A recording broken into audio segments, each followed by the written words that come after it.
Okay, welcome everyone. Just a reminder that our meeting is being recorded.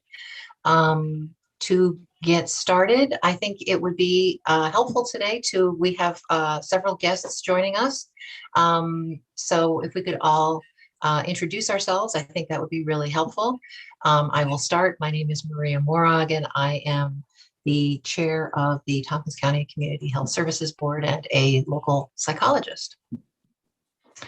Should I call on people to go next, since it's hard to know who has people in what order? Yeah. I'll go in order on my screen. Larry, why don't you go next? Oh, you're muted.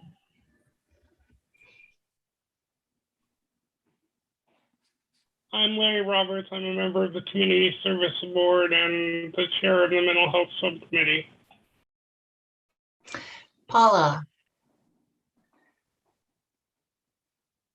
I'm Paula Winter. I'm a member of the board and the Mental Health Services Subcommittee. Helen.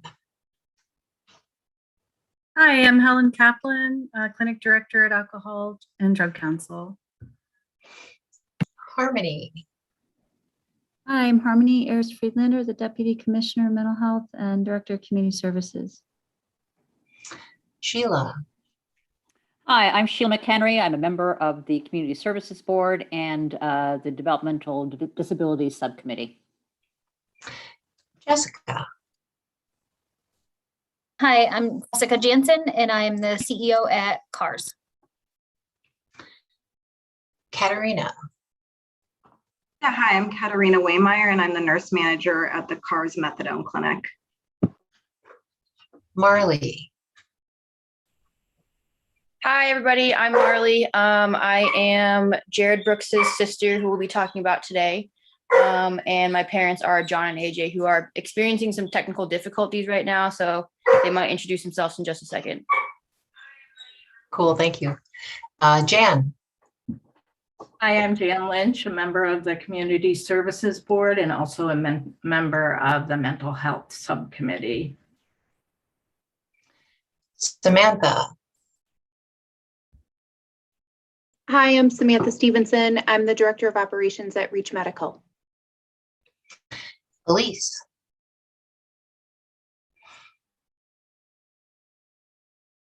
Sorry, that was a struggle. Hi, I'm Elise Schweitzer. I'm a member of the Community Services Board and the Developmental Disabilities Subcommittee. John Paul. Hi, I'm John Paul Mead. I'm the medical director of the Alcohol and Drug Council, as well as CARS. Angela. Hello, good evening, everybody. Angela Sullivan, Executive Director of Alcohol and Drug Council. Veronica. Hi, I'm Veronica Pillar, County Legislator and newly appointed liaison to this board. Mary. I'm Mary Hutchins, member of the Community Services Board and the Mental Health Subcommittee. AJ. Hi, I'm AJ Kircher. Thanks for inviting me to share with you tonight. I'm the parent of Jared Brooks, who we lost to a fentanyl poisoning on July 1st of 2021. Auguste. I'm Auguste Duplan. I'm a psychiatrist, and I'm a member of the board of the Tompkins County Mental Health Services. Stu. Hi, I'm Stu Bergman, member of the Mental Health Services Board, and I also chair the Substance Use Subcommittee. Corinne. Hi, I'm Corinne. I'm the administrative assistant for Tompkins County Mental Health, and I take the minutes and notes for the meetings. And Frank. Good evening, everyone. I'm Frank Krupa. I'm the Tompkins County Public Health Director and Mental Health Commissioner. Thank you. I believe that is everyone. I didn't miss anybody, did I? I was going in order on my screen, so I hope I got everybody. I would like to ask if there are any additions or deletions to our agenda for this evening's meeting. Okay, looks like there are not. And I would like to ask for approval of the minutes. Do I have a motion to approve the minutes from February of 2022? I move Paula, that thank we you. approve the minutes. Great. Second. And so Jan, second. So the minutes are approved. And for the, I'm sorry, say it again. Oh, we need, sorry about that. All in favor of approving the minutes? Yes. Oh, there we go. Okay, now the minutes are approved. Thank you. Privilege of the floor. So are there any questions or comments from any board members or guests present at the meeting? Okay. Any board announcements? Yes, Paula. I just wanted to let the board know that my husband is retiring in June, and our plan is to move to New York City. So I will stay on the board as long as I can, unless you get some really, really wonderful candidates who you need a space for, and then I will leave. Oh, well, we will be very sorry to lose you. Thank you so much for letting us know. Any other announcements? Okay, cool. So next we have the chair's report, which would be me, and I do not have anything to report at this time. We have a general discussion that we have scheduled to take up the full time allotted to our meeting today. Before we get started, I would like to ask our board and our presenters if they have a preference. Would they like to present and have any comments, questions, or thoughts at the end of the presentations, or would it be better to entertain those while people are talking? What is the consensus that people would think would be the best way to proceed?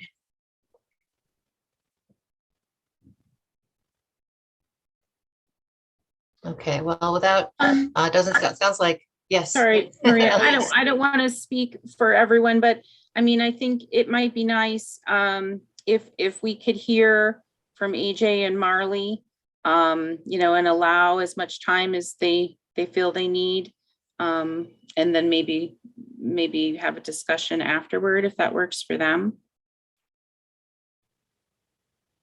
Sure, that works for me. Lots of nodding of heads, so that sounds like a good way to go. Okay, so let's plan for that. And Jan, I was going to turn this over to you to introduce our first guests. Okay, so I'd like to introduce AJ Kircher, who you can see on the screen. He's a longtime resident of Tompkins County and currently an executive director in Elmira, New York. And throughout AJ's long and successful career, she has directed services for people with disabilities, including intellectual and developmental disabilities, mental health disabilities, and substance use disability. She was once a member of this board, as well as many other Tompkins County committees and boards. And she was once my boss quite a long time ago, it seems like now, but she taught me so much, and I hope you all will see this as an opportunity to learn something from her personal experience that she's going to share with us tonight. And I didn't introduce Marley, but she will probably be speaking at some point too, and Marley is AJ's daughter and the brother of AJ's son that will be discussing his particular experience tonight. So AJ, you can take it away. Okay, great. Thanks everyone again for having me share our very tragic story with you. I would really do anything not to be in this seat telling this story tonight. So let's just start there. Still very fresh. We're in our first year of loss. Our son was 23 when he passed last year in July. One of the things I've noticed about intense grief is that we don't really have language for it. It doesn't go deep enough. it's not expansive enough to really describe how you're feeling. And one of the things I discovered was that our language around this type of situation also isn't accurate enough.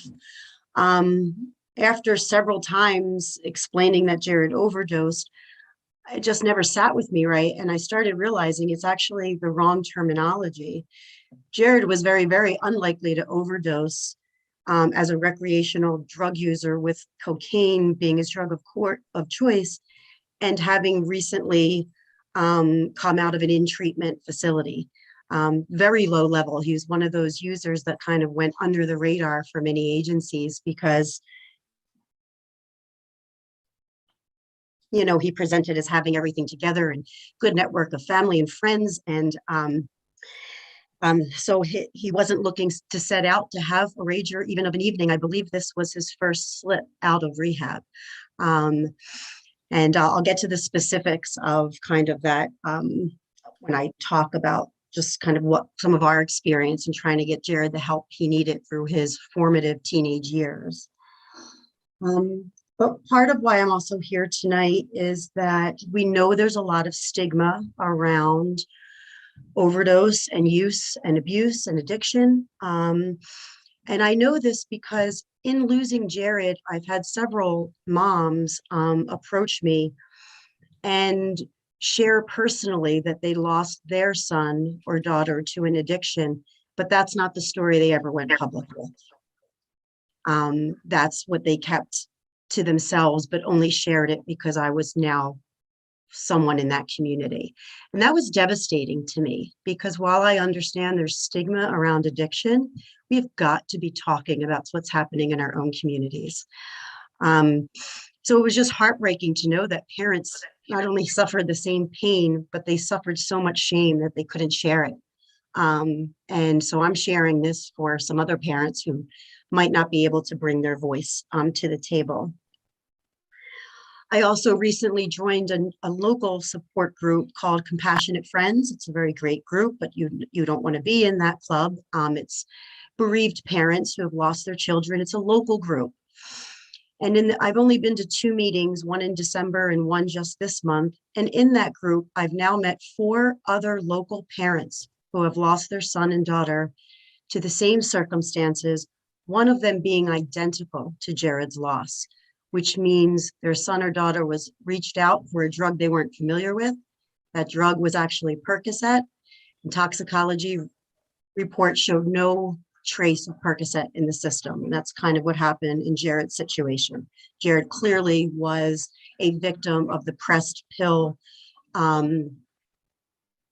epidemic, man-made pandemic, I guess is maybe a better way of saying it.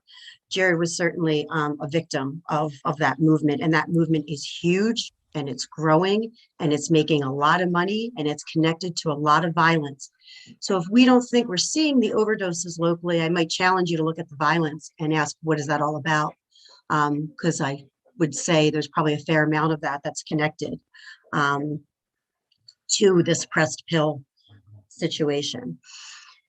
I'm going to read a little bit off of notes, just because I still have grief brain. It's very hard to remember, and sometimes my brain just shuts down entirely. So sorry if it sounds a little scripted, but I wanted to make sure that I shared what I thought was relevant with all of with this group tonight, in hopes that we could get some change moving in our community.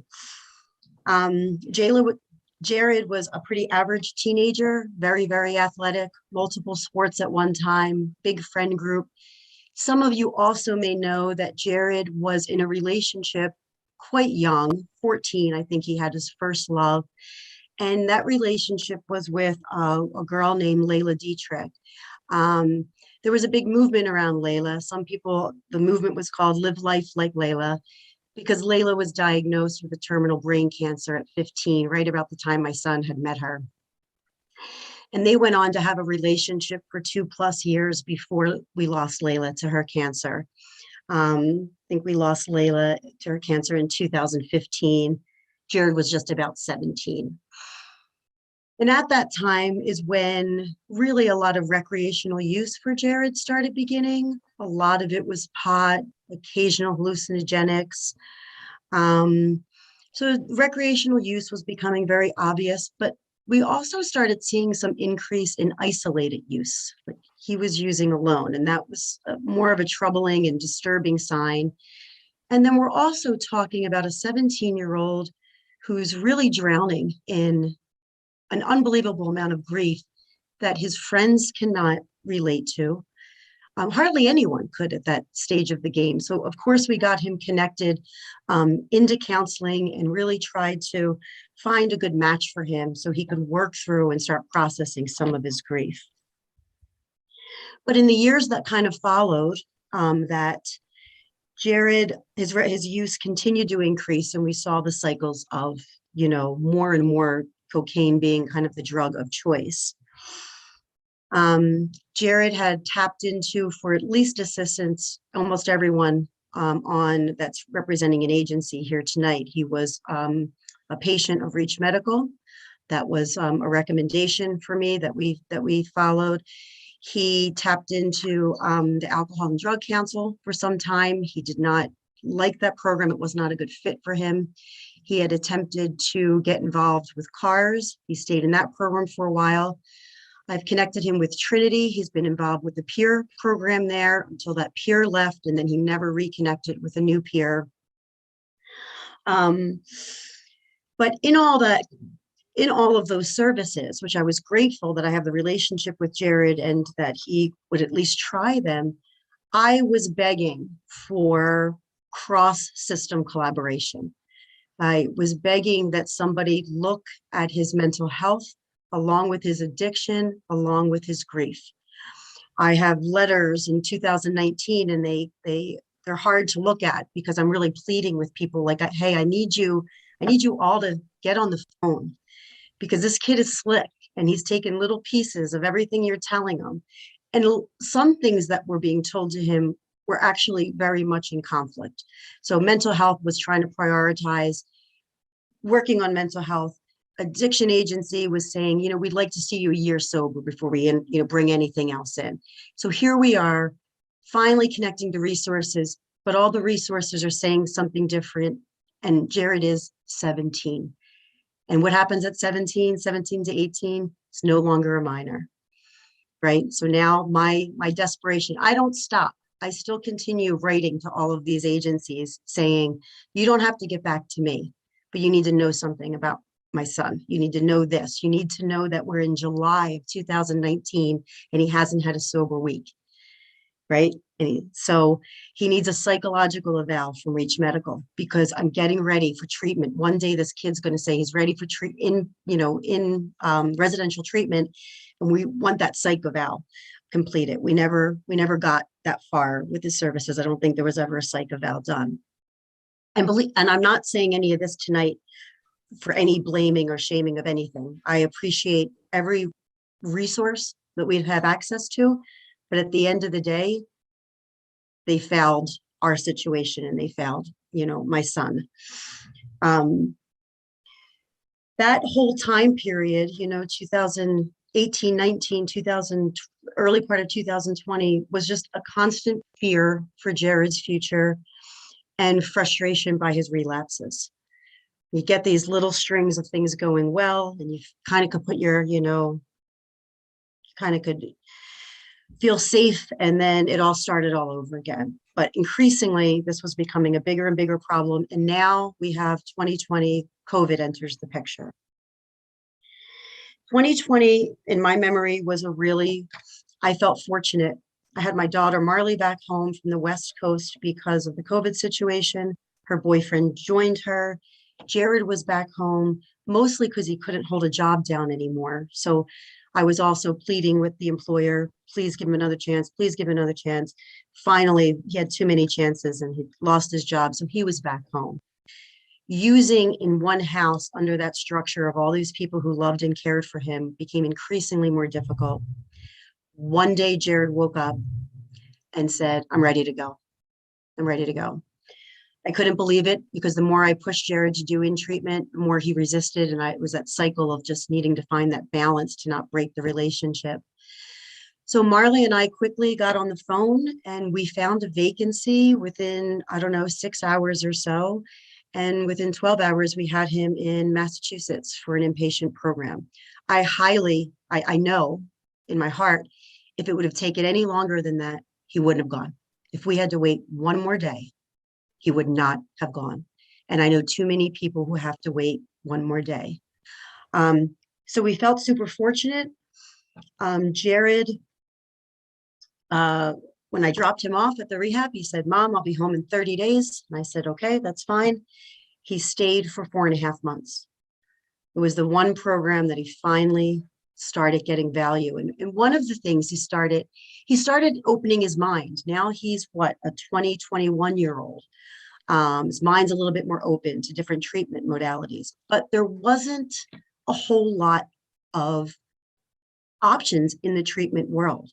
I think there's a statistic like 85% of our rehabs operate under AA, and he wasn't really interested and drawn to that model of rehab. So that was just an uphill battle all the time, because no one, what did Jared want? Jared wanted a program where you can go and play sports and be active and be like, get the kind of energy. He went out with a kid and he'd work with a group. He was highly social. But it was just really hard to connect him to like the formal help that he needed. And I was desperate to do anything. He leaves in 2020, that treatment facility, kind of abruptly, decides one day it's not worth it. He decides the rehab model is all about making money.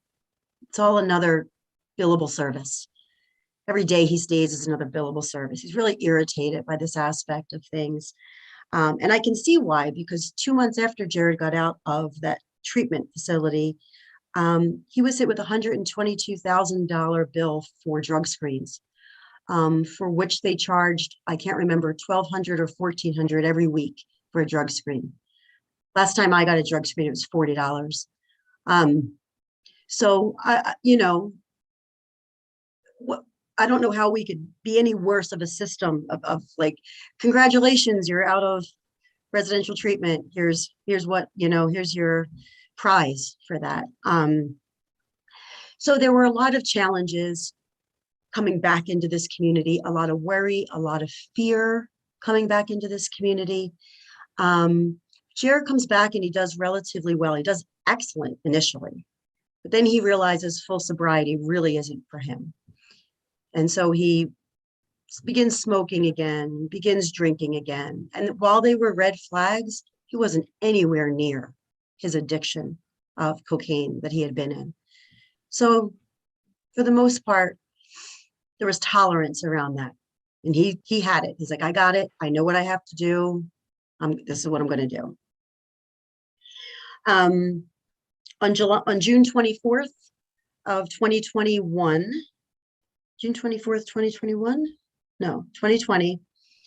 I know, I think it's 2021. Sorry about that.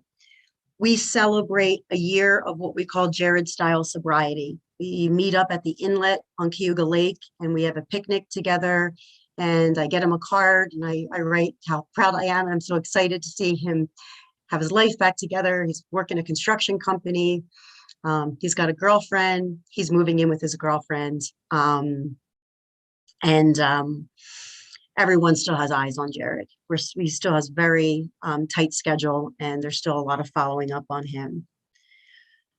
4 or 5 days after that 1 year Jared style sobriety celebration, I get a call of Jared's coworkers who went to his apartment because he didn't show up for work, where they found him unresponsive, with vitals, but unresponsive.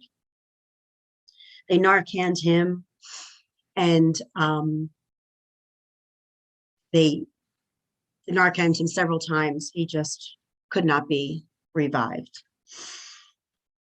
I was in absolute shock and disbelief. I didn't really understand what happened. Jared had stopped using, but that fear of this happening was still very much in the pit of my stomach. And that began kind of the beginning of trying to figure out what actually happened with Jared that night. So the first coroner's report wasn't that helpful. And then as a family, we decided to do toxicology. that was a very challenging process. At first, I couldn't get anyone to help me read the toxicology at all. No one returned phone calls. I turned to friends in the medical community and said, help me with this toxicology report. And they did the best they could, but I still was confused about the substances and why that would happen. So I started kind of looking at that night and what happened. And what happened was, one is Jared was using one of these apps that are difficult, like the Signal app is what he was using, highly known for drug trafficking and drug deals. And those messages go away, right? And so this is one area that we kind of have to consider at some point is how long do you protect information and to what good, greater good, that these apps, Snapchat's, quite the same. So I come to find out that the last thing Jared did was try to score Percocets. That wasn't in his wheelhouse. That's not a drug that I'm familiar with Jared ever trying, and he's tried almost everything. So Percocets were that was really strange. The only thing I could think of is that maybe Jared didn't want to go to his drug of choice. He was trying really hard not to pick that back up again. So he goes and he scores these 3 Percocets, and that's apparently what killed him that night. When I go back to things that kind of went wrong with Jared, I find out a few things, and then I'll be wrapping up kind of my part of talking. I find out that first thing is when EMS and police respond and there's any consideration of drugs, that they're supposed to test the substance right there on spot. That didn't happen that day. I don't know why it didn't happen. Signs of use were in the apartment, but that just didn't happen. The call also was called in for Jared by his work crew. And when that happened, I quickly called the friend who I thought Jared was with the night before, only to find out that Jared had canceled the plans. And I asked him to go to the apartment and share any information he has. But yet Jared still showed up at the hospital, unnamed and unknown. And that was just a really unpleasant experience, as his mom and his mother in panic, just driven 30 miles to find him, and they can't find his name in the system. So I don't know why that happened. Jared was an organ donor, but that got overlooked. So we lost the opportunity to assist with that. Several months later, I went back to the police and I wanted to know what happened. Was there a police report? How did all this get recorded? And then I come to find out that the police report was incorrect. They never even listed Jared as dying because there was a lack of communication between the hospital and the police department. And I've had them go back since. But one of the things the police department is able to tell me is how many overdoses they respond to that day. And I believe, if I remember correctly, it was 4 other overdoses on that day. All 4 other people responded positively to the Narcan. Jared was the only one who didn't make it. Interestingly enough, right before this meeting, I just happened to come upon the meeting notes from a public safety committee from July 15th, 2021, 15 days after Jared passed, where they talk, and because they're reviewing some CompStat report. I don't know if that's familiar to anyone. It's not to me. And they basically say overdoses in July of 2021, last July, were double what they were over the average of the last 5 years. They said that in that report from July 15th, they said there were 8 fatal overdoses in 1 week. I have never seen this in the paper. I've never heard this other than finding it out tonight, right before this meeting.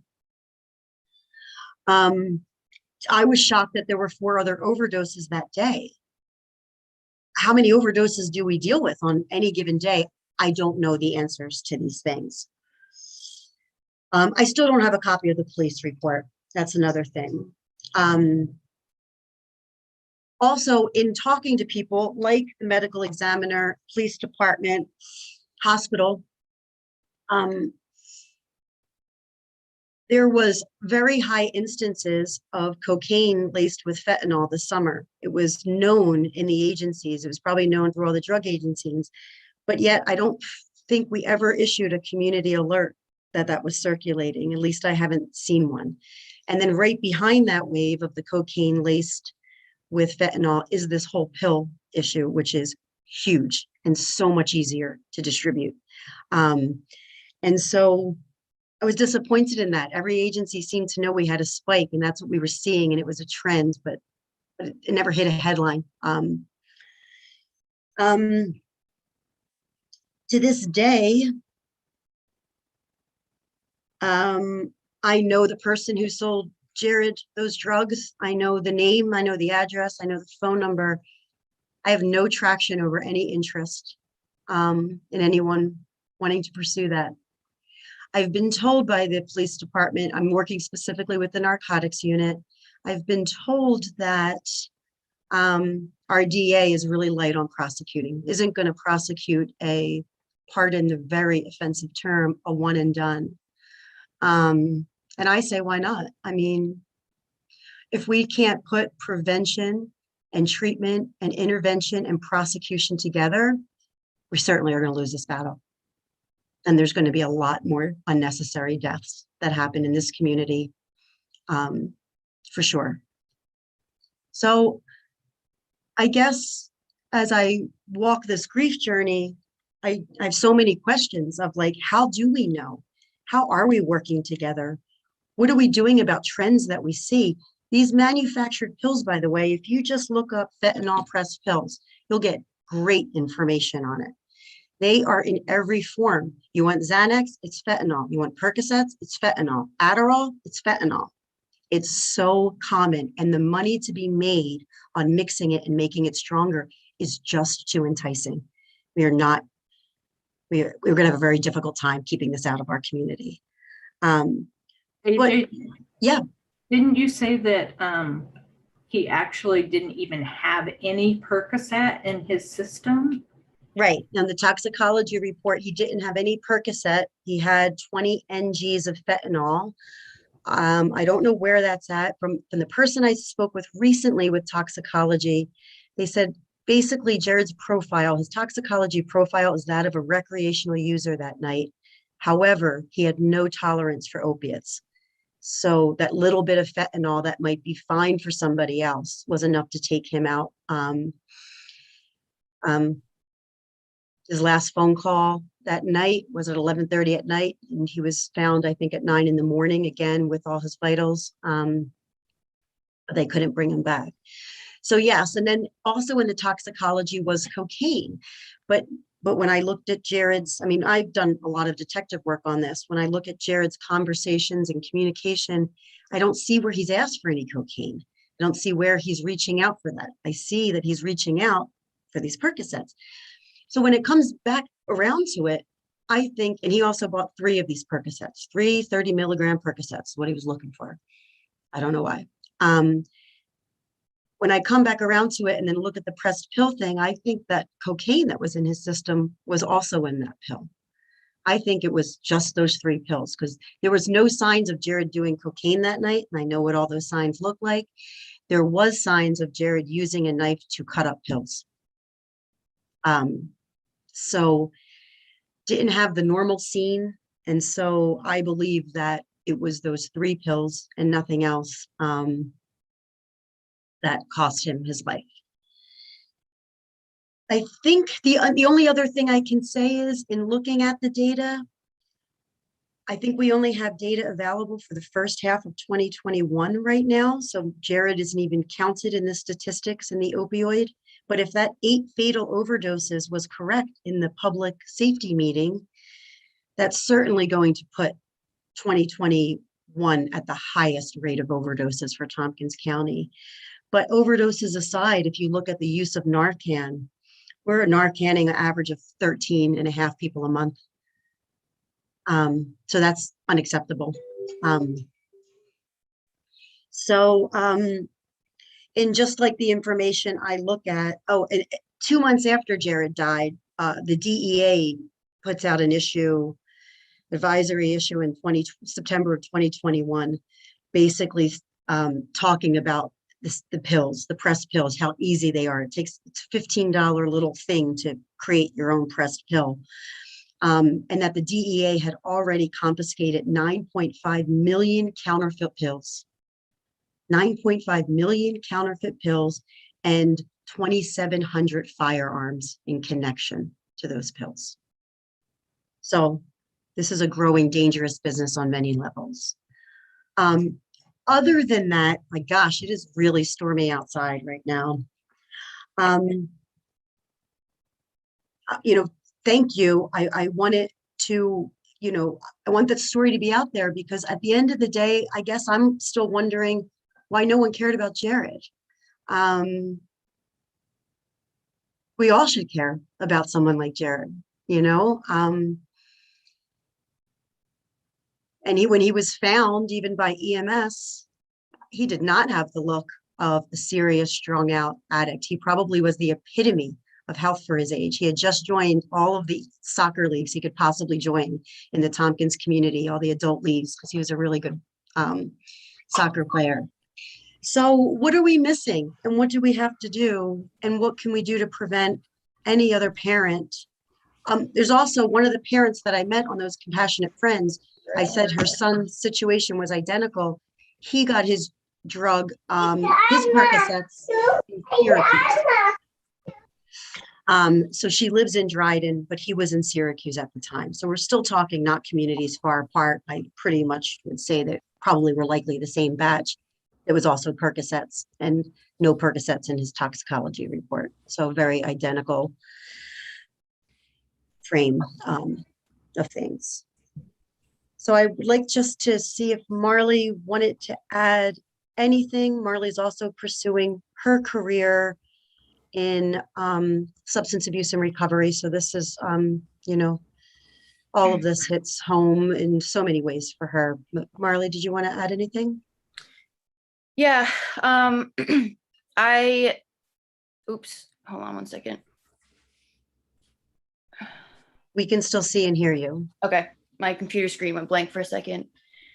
I want to be really clear in, I think, our message that if you think that fentanyl isn't affecting our community specifically, we're very wrong. If we think that this isn't something that needs to be seriously looked at from many different layers, from many different resources and agencies, it's the data or lack of data is very clear, and it creates a very clear picture of what we are struggling with in our communities, and the way that we are, failing people who are in very vulnerable positions and need the most support that they possibly can. I think it's been incredibly shocking and frustrating in moving alongside this journey of how little interest it seems there is around the community in pursuing fentanyl charges and not holding people responsible for selling drugs that are laced with fentanyl, whether they're intentionally doing that or not. It concerns me for our college student population and people who travel from all over the country and all over the world who come to get an education in our community. And what do a lot of college students do during that time in their life? They experiment with different drugs. And what are a lot of those drugs? Pills and cocaine. I'm not far out of that age bracket, and recreational use is everywhere in the college areas. And the threat of fentanyl, I think, is larger than we can possibly imagine right now. And for especially recreational drug users, not having any type of tolerance for opiates, specifically in my brother's situation, it's immediately deadly, and there's not much room for error or mistake. And for it to feel like there's a blind eye turned to this is really frustrating and devastating in a lot of different ways. Talking with the Ithaca Police Department and presenting them with everything that we have, and kind of being left with, there's not much we can do, ladies, that's an unacceptable answer to me. And I don't understand why the DA or anybody could choose that, one person's life is more important than the other, or just because you lose one life, that's not enough. So I just wanted I appreciate everything that you shared tonight, Mom, and I appreciate everybody being willing to listen to our story tonight and my brother's story.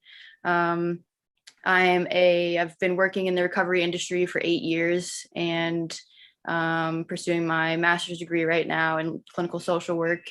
I'm very passionate about this field. I was long before my brother's struggles, and I just think that there's a lot of barriers and roadblocks for people who are really seeking help that they face, and that makes it really challenging to get people into treatment and keep them in treatment. Specifically, I know this is an ongoing discussion, but the overlap between mental health and substance use. And, I think a lot of times we want to bring those two things together. And when I see people accessing resources, they are still very much two separate entities. And I think that kind of became clear in reevaluating my brother's story as well. So yeah, I don't have too much more I wanted to say. I just wanted to offer that. And again, I just really appreciate everybody giving us this time to share our story tonight. And let me just quickly share a picture of Jared so we have a face to put with the story. So hopefully you can see that. I'll give you one more picture. He's also a very, very big Gimme fan. So he's drinking his Gimme coffee in that picture. Handsome boy. Yeah. Thank you. Young man. Yeah, so I thought, I thought maybe we could just start the dialogue of like, what are we doing? How are we talking with each other? What gives us hope to think that we're maybe making progress or at least identifying where to go from here? Because there will be more. I'm pretty positive of that.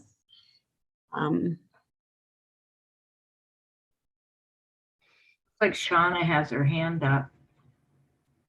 Oh, Shauna? Hi there. missed Sorry. that. Yeah, I had to jump on. I was actually, I'll be honest in saying I was stalking you guys on YouTube, and I'm no longer the liaison for this board, and really felt compelled to hop on and just say thank you for sharing the story. I was actually in that public safety meeting almost 2 years ago, whenever we received that report about the 8 overdoses. And I remember asking questions about that. Your story is devastating. And, I just, there aren't any words that I can say that would make your situation better. But I would be more than happy to help you in, sorry about that, getting the police report, because I think that is a very important part of your healing. And please, I will send you my phone number. Please feel free to reach out, and I'm happy to work with you and the Ithaca Police, because you are definitely entitled to that. Thank you. Thank you. Larry, it looks like you also had your hand up. Well, as the heads of agencies, because we had the agenda seemed to be that people were going to present, or at least respond to what AJ was talking about. And I guess what I'd like to ask, because we've had a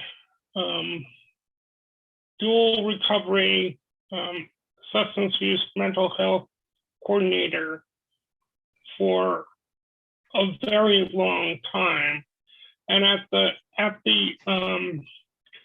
beginning of the process for trying to make changes, all of us at the planning level were told and brought to the table that exactly what AJ was saying is one of the primary barriers, which is that the mental health people say, we can only talk to you about your mental health problem. And the substance abuse people saying, we can only talk to you about your substance abuse problem. So why are we spending our time and energy talking about this issue without having any real change in the process and in the actual outcomes that I thought was the purpose of hiring somebody to do this job. And I trusted the agencies when they said that they understood what the problem was and were going to work on the solutions. And I have to say, over the last many years, I've been very dissatisfied with the progress that we have made. And AJ's story is, I'm sure, only one of hundreds of stories that if people told them, we would be shocked. So if you're going to respond as a representative of an agency, please tell me why your agency isn't or is successfully dealing with people who have both a mental health diagnosis and substance use history. Thanks. Thank you. AJ and Marley, thank you so much. There, as Shauna said, there are no words, but we have deep gratitude for you sharing this with us, and I hope we can turn this into something productive. We have a list in no particular order of agency representatives. The first person on our list is Jessica Jansen from CARS. Did you have a few words? And it's about 6:25, so we have 4 people who we are hoping could talk. So, 5 to 7 minutes. If you have something that you could share with us, that would be great.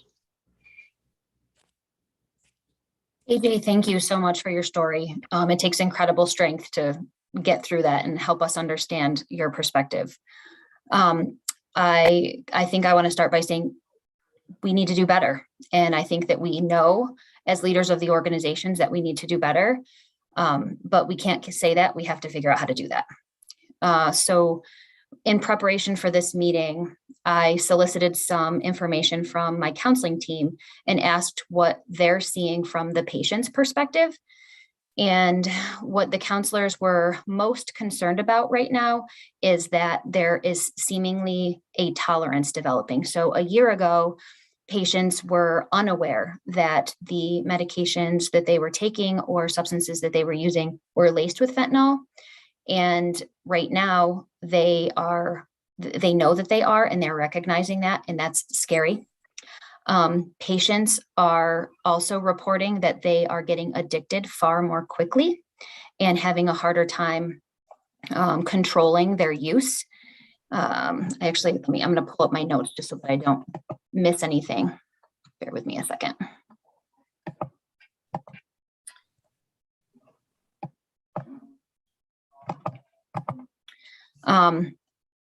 The patients have also indicated that they feel that there is an acceleration of the opioid use disorders from mild to severe. People are reporting that they're feeling that they're moving into addiction in much shorter periods of time. There is most definitely a rise in the secondary dependence on fentanyl. And patients have also reported struggles with the pandemic and how that has increased, the isolation and how that has increased their need or want for substance use.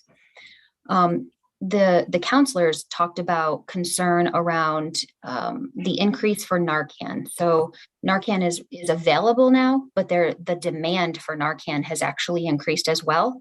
And so we need to be very mindful that just because it's more readily available doesn't necessarily mean that there's enough. So we have to continue to promote Narcan to our patients and staff and community.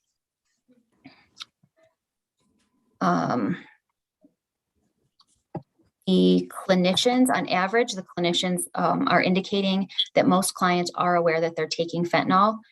So one of the things that we have done is start to work with patients on getting fentanyl strips to screen what they're taking so that they know if it has fentanyl in it.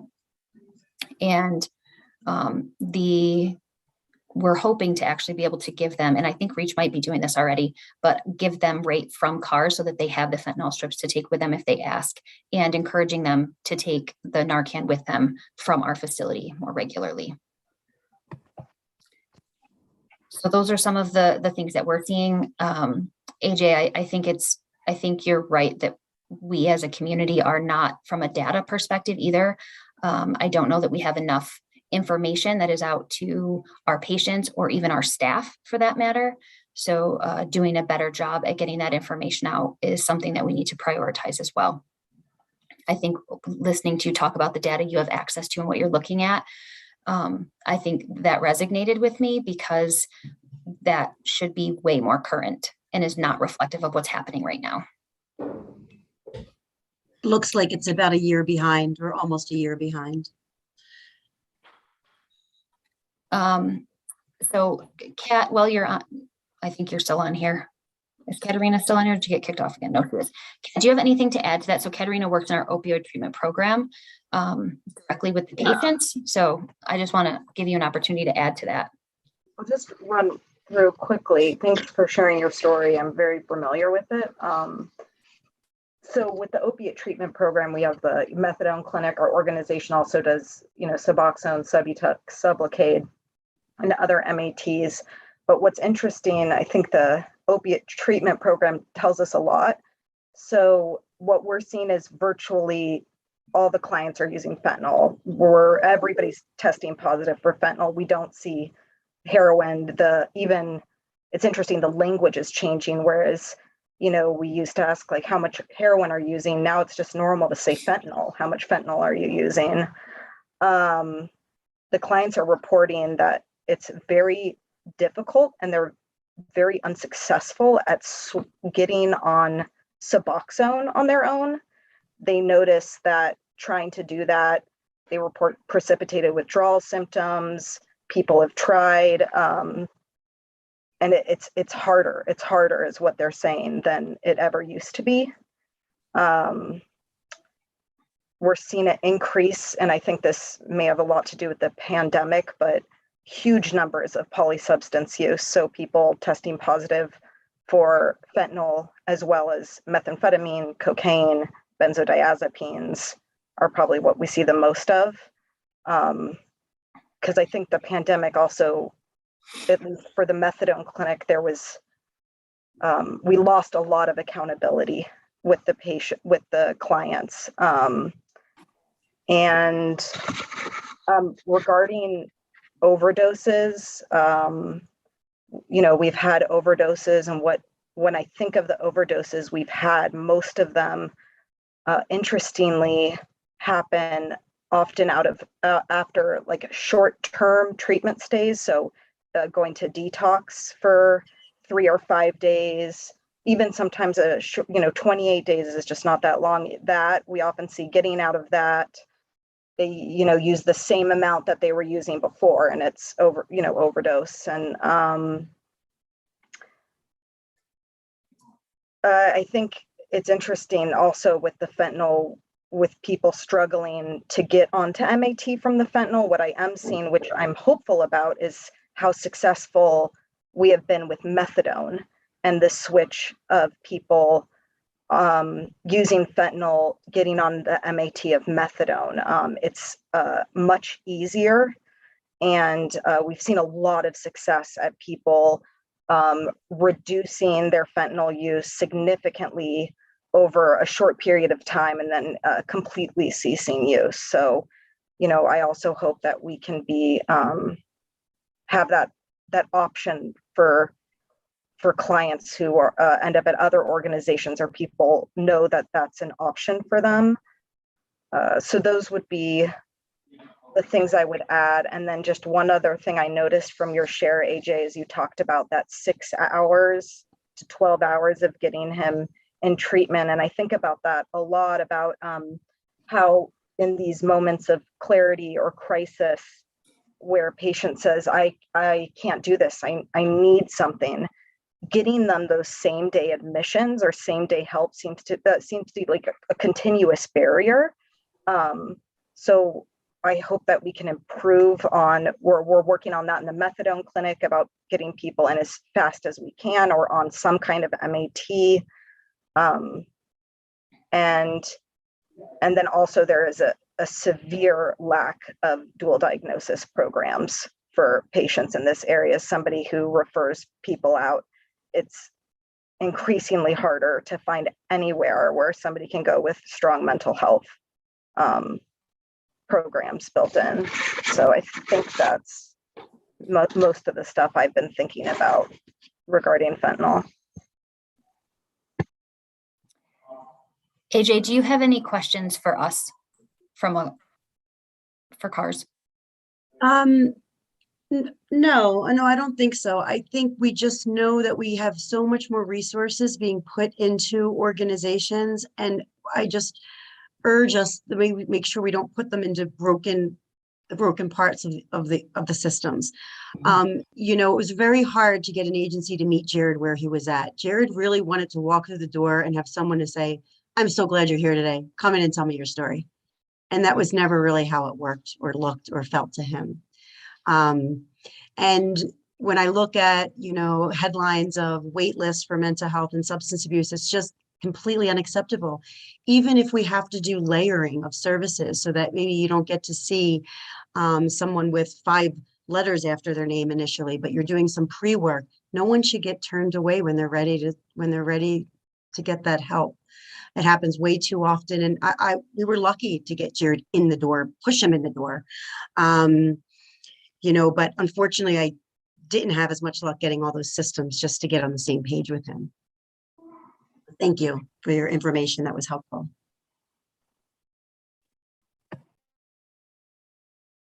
Thank you. Angela Sullivan, the Executive Director of Alcohol and Drug Council. Thanks a lot, Maria. And AJ, I just will echo what my peers have said. Thank you so much for sharing your story, you and Marley both. The heartbreak that families are feeling, and it is devastating. And so thank you for coming here and sharing that with us. And I'm so sorry for the loss. I tried to focus on in sort of preparing for this about what is coming. Unfortunately, it's, you know, there's sort of this what's hopeful that you asked for. And so there were a few things, and then I'll ask Dr. Mead and Helen to weigh in also from our team if we have time. I think the first thing to note is also going towards what Larry was saying.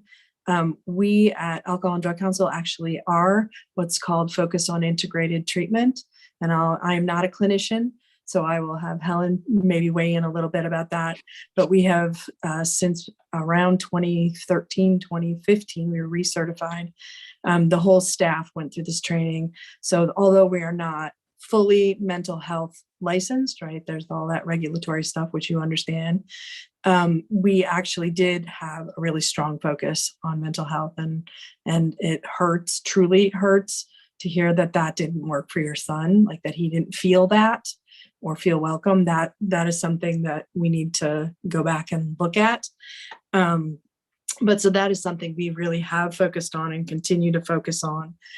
This has been, you know, a constant going, like, why are people bounced from program to program and not really getting the help that they need? And so that's why Alcohol and Drug Council was asked and said yes to putting in our detox and stabilization facility on Trip Hammer Road.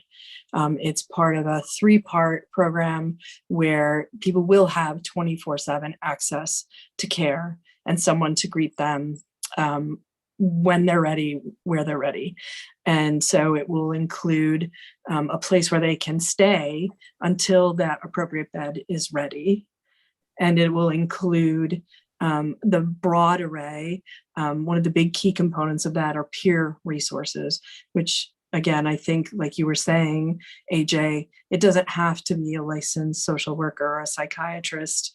That doesn't have to be their contact. Sometimes a peer, in fact, many times, most times, a peer can help guide someone through that system. And we unfortunately do have a dearth of that in that region.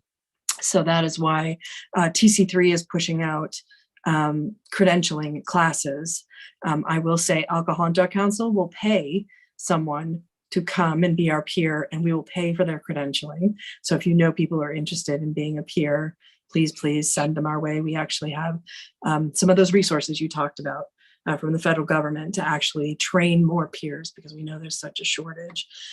So this open access component, they have access to physical health and assessment and even information and referral, Narcan kits. So a family member could walk in the door at 7 o'clock on a Friday and say, I'm really worried, and get a brief orientation to Narcan distribution or how to administer it, and walk out with a couple Narcan kits.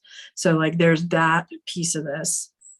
Then the next step would be people who want to, or, are diagnosed and want to go to the next level of care, which is that medically supervised withdrawal and then stabilization. And how we've built that whole program at that facility is literally to keep people from being sort of churned through the system. So there are spaces specifically for community partners, and we expect CARS or REACH or mental health or family and children's or advocacy center to actually come in and meet people where they are when they're ready to have that conversation. So it has always been intended to be a community space where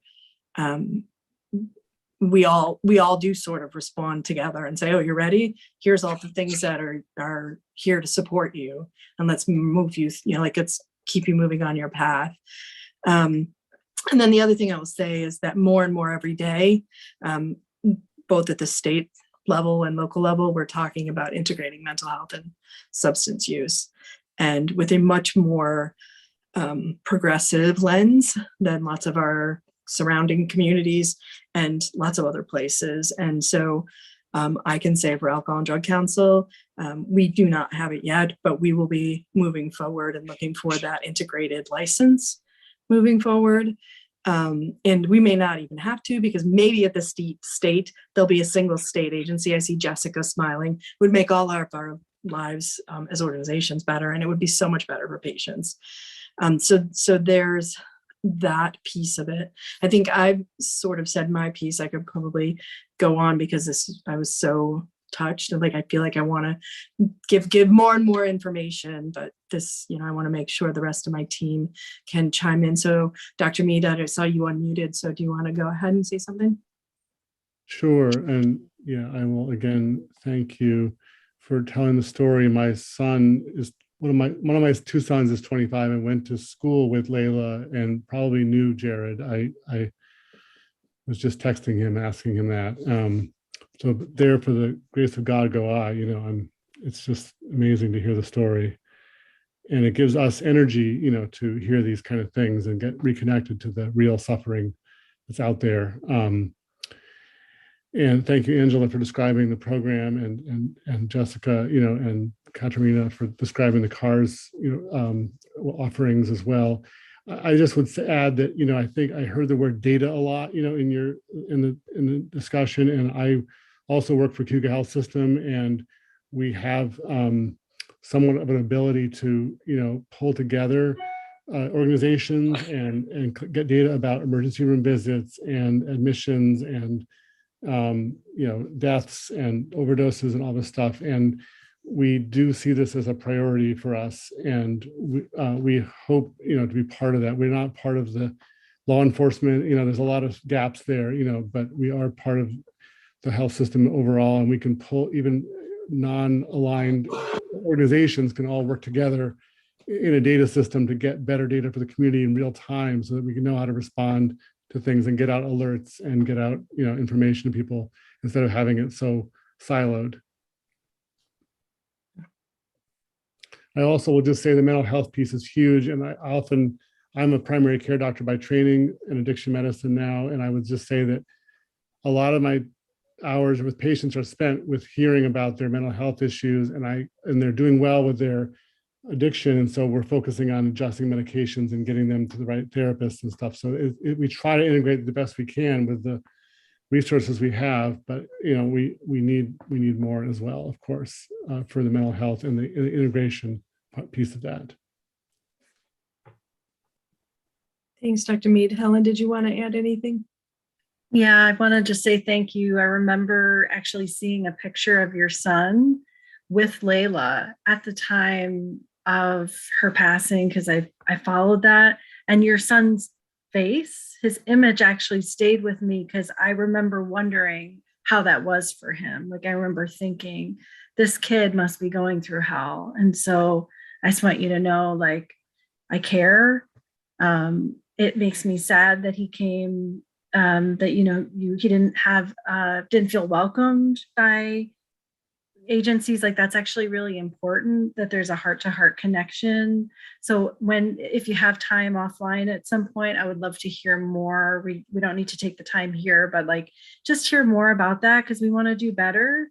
Everybody should feel welcome when they come through our door. That's extremely important. It's like the most important thing, is to make that connection. So I just want to emphasize that. We do care about the mental health piece, and we're always training. And in fact, we've changed how we evaluate folks dramatically in the last couple of years to really make sure we're looking at like whether they need those services. It is hard to transfer people out, but we have psych services in-house. So as long as community partners are in a, struggle space, because Tompkins County's pretty saturated, we will hold on to folks' mental health needs, and we will give them assessments and psychiatric meds until they are able to transition out. So I guess I just want to say, like, we're committed to continuing doing that and giving that support and just doing better. And I know the period right after people come out of rehab is so vulnerable, and there could be more that we could all do together. And the together piece is critical. Like, it's actually hard to get the players talking.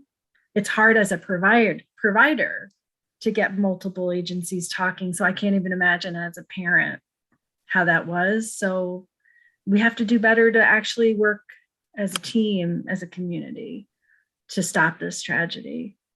So thank you. Thanks, Helen. I just wanted to add one more piece that AJ and Marley, for your knowledge, Anna Kellis, who you probably also know, our New York Assembly person, she introduced a bill, or was one of the co-sponsors of a bill, to have a single agency doing mental health and substance use services under one roof. She is currently serving on the mental health committee at the state level, but follows along with the substance use version of that too. I'm happy to connect you if you're not already connected to her.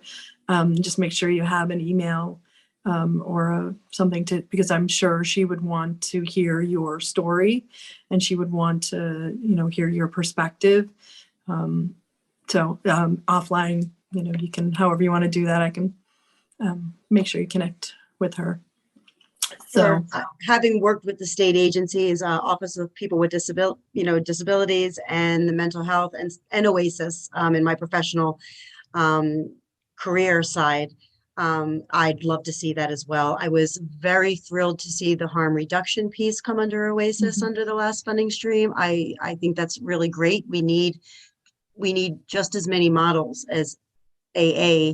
There are people that are suffering that work for them, right? AA is very successful, but it's not a one size fits all for everybody. No, absolutely. And again, it's everybody has their own path. And so we should be able to offer anything and everything that keeps people alive. And so, anyway, so I'm happy, like I think Marley put your email, was going to put your emails in chat.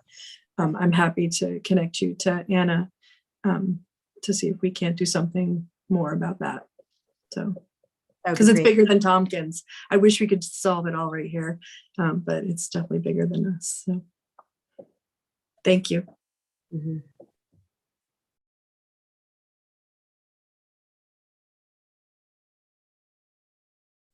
Sorry about that. I was still muted. Thank you.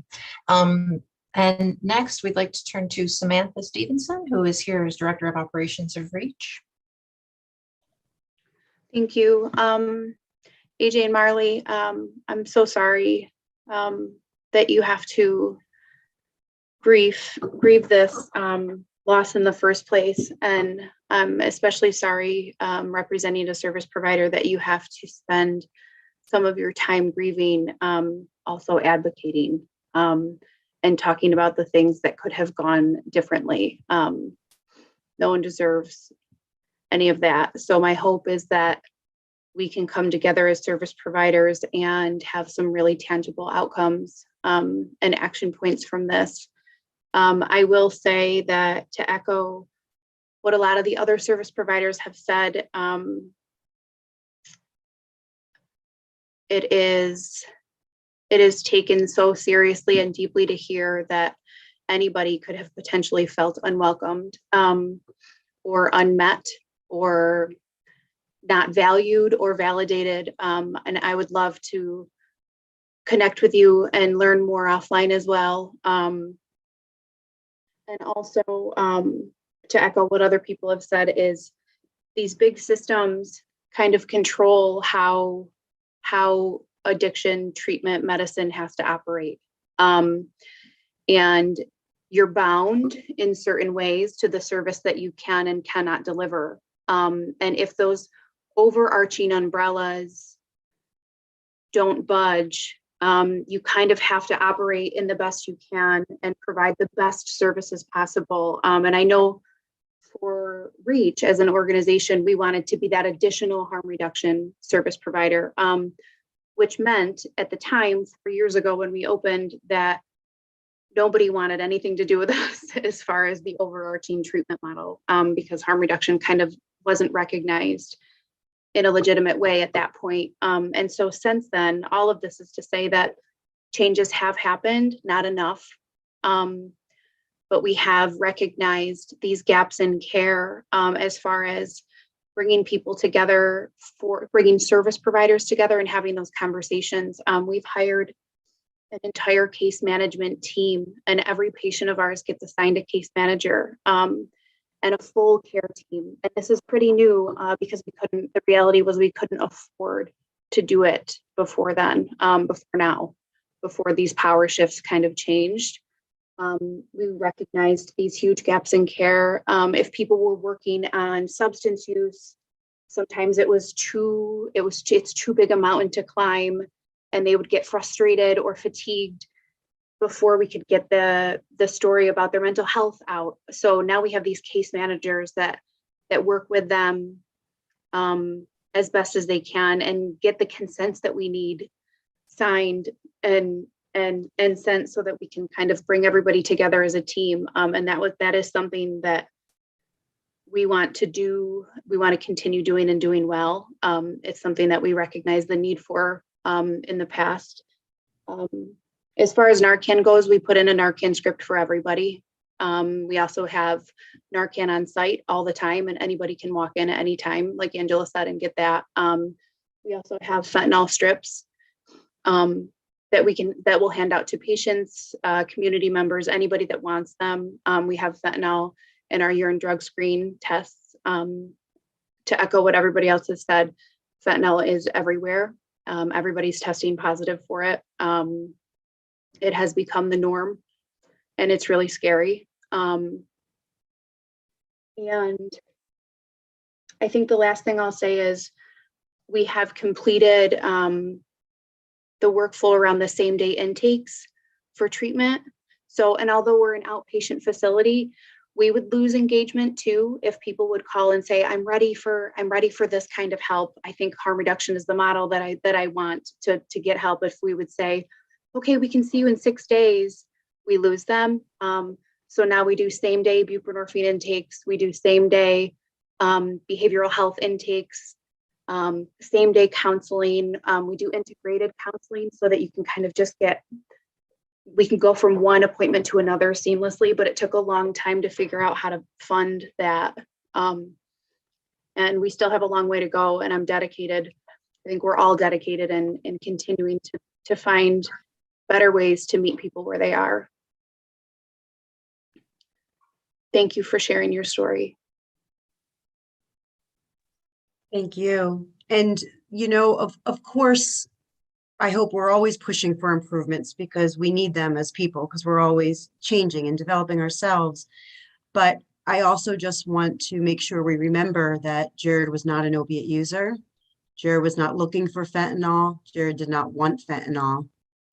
Jared was poisoned with fentanyl and it cost him his life. And that's going to continue happening if we can't do anything on the supply side of fentanyl, if we don't know how many overdoses we're dealing with a day. I guess a question I would have is, who does know that?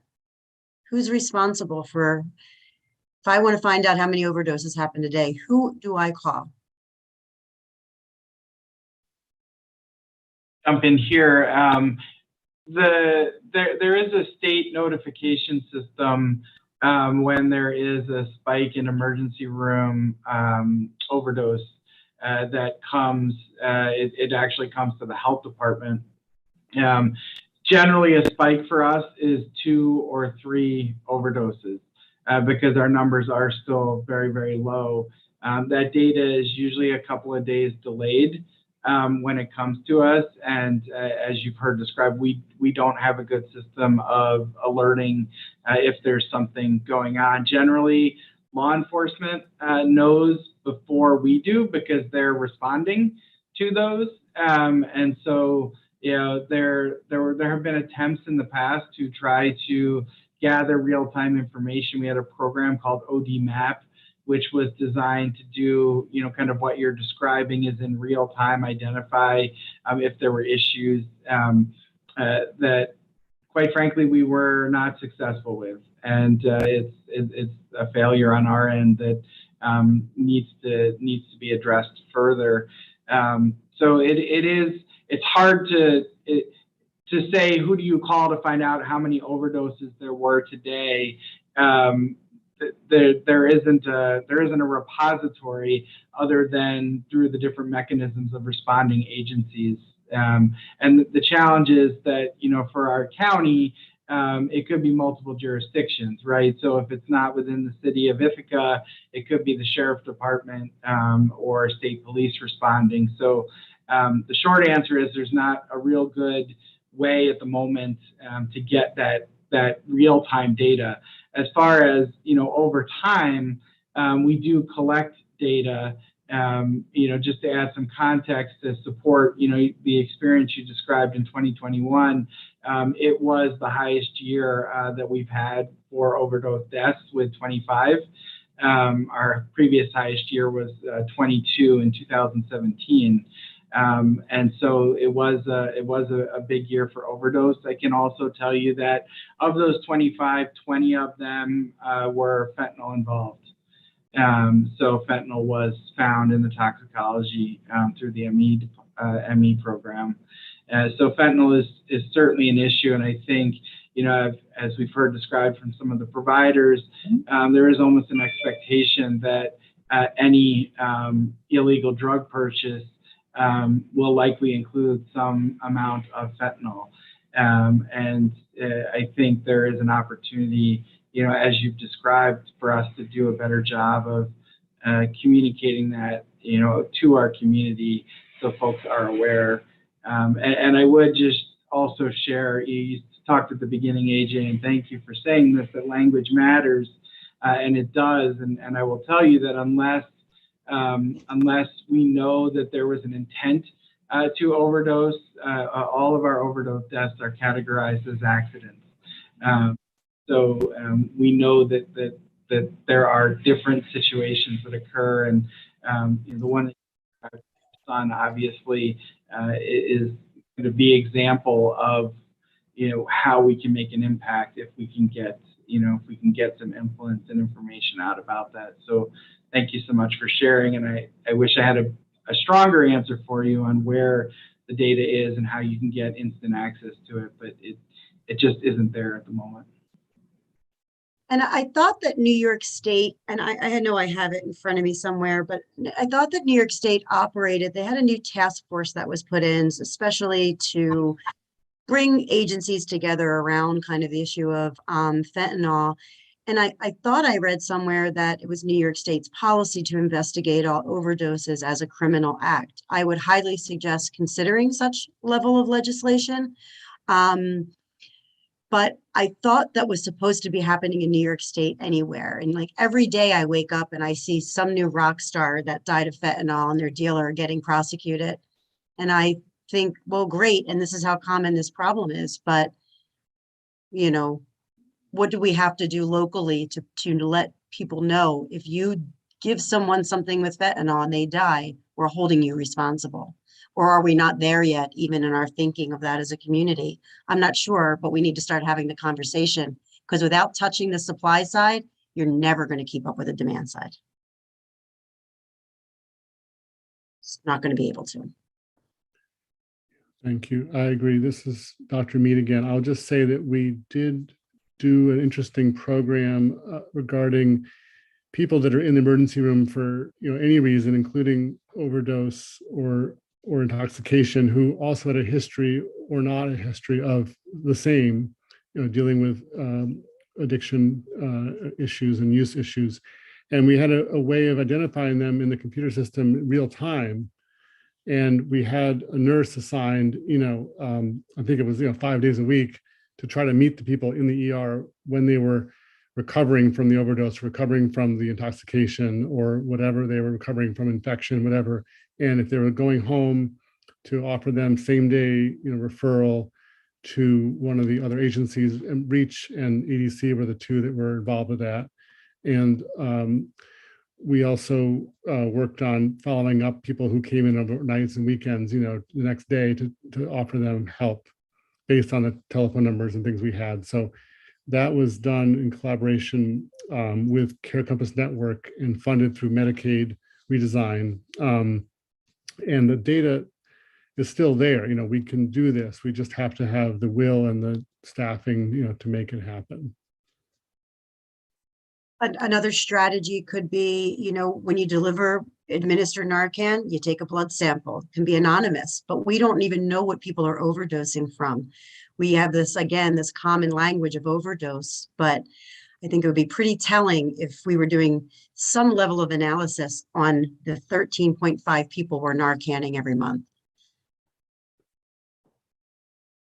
Maria, I see that we're almost at the end of our time, but I just wanted to take a minute to sum up a few things that I heard for the purposes of the minutes so that we can remember some of the action-oriented ideas that came out of our meeting tonight. And so I just wanted to reflect back some of the things that I heard. I heard that we need to do a better job and develop some strategies around public health messaging related to fentanyl poisoning, in particular targeting recreational drug users, that we need to develop some systems for data collection and analysis that crosses systems. And that's something that's looked at on a regular basis. I will say, as an aside, I do work with the New York State Office of Special Education, where we have taken a statewide look where we thought there were gaps in data, for example, in looking for preschoolers with disabilities and associated data, and found that there's actually a lot of data if you go looking for it. And then we just kind of collect it and create inventories of data sources. So I feel like that has potential, a strategy like that, to just develop an inventory of data sources and then develop reports that we look at on a regular basis. Obviously, seamless service integration is everybody's goal. And is something that I think we should continue to talk about as a board, and also related criminal activity and its connection to incidences of fentanyl poisoning in Tompkins County.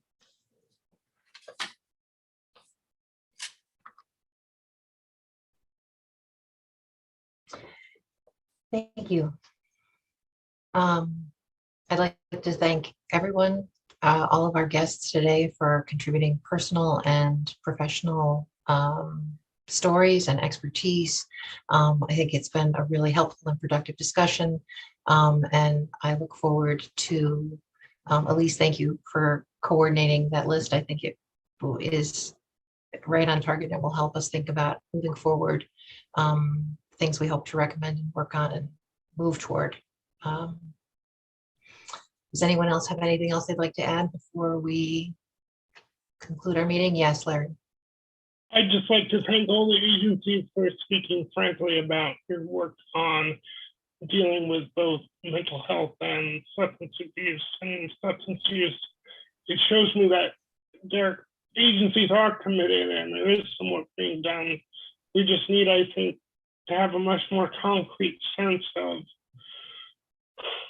what is being done, who's doing it, what the gaps are, and what resources we have to bring into the community to make that happen. Because I think AJ's story of, you know, partly the confusion around which agency her son felt comfortable with and which agency could provide him with the range of services he needed is a huge problem. And I also want to just say that I think what AJ said in the beginning is very true, which is there is this, you know, fake pill that people think they're taking very, you know, a usual drug or a drug they've taken before, but they're not taking it. They're taking a drug that they may react badly to.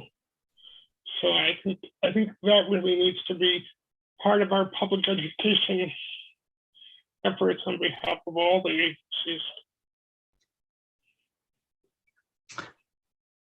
Thank you. Okay. Well, once again, thanks to everyone for participating. Do I have a motion to end our meeting? Motion. Sheila, thank you very much. And Elise, a second. Okay. Thanks, everyone. And we will see you in a month. Thank you, AJ and Marley. Thank you, Thank you, everybody. AJ and Marley. Thank you. Thank you. Good night. Thank you.